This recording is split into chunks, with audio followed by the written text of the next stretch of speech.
El bruxismo. El bruxismo es el acto compulsivo de apretar o rechinar los dientes sin ningún interés funcional. El estrés y la ansiedad son a menudo las causas más frecuentes.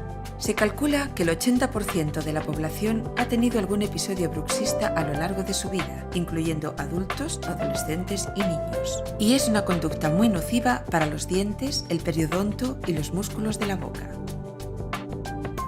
Existen dos tipos de movimientos bruxistas, el apretamiento y el rechinamiento, siendo este último el más dañino. La manifestación más común del bruxismo es el desgaste de los dientes. También podrá causar sensibilidad dental y fisuras, o incluso fracturas y desprendimientos de restauraciones.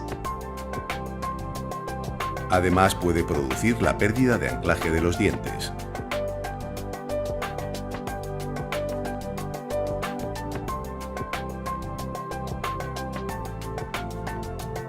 El bruxismo produce un exceso de ejercicio que va a repercutir en los músculos masticatorios y en las articulaciones de la mandíbula, provocando dolor y chasquidos. Incluso puede aparecer dolor de oído, dolores de cabeza y otros problemas graves.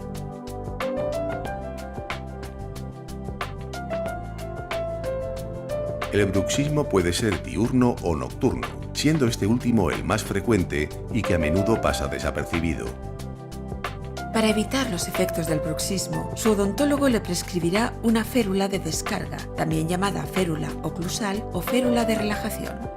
La férula es un aparato generalmente de resina transparente que se interpone entre los dientes. La férula mejorará la posición de la mandíbula, evitará el desgaste y las fracturas dentales y relajará los músculos masticatorios. También protegerá a las carillas, coronas y puentes. Sin duda, la férula es el tratamiento dental más conveniente ante el bruxismo, ya que ofrece excelentes resultados a medio y largo plazo.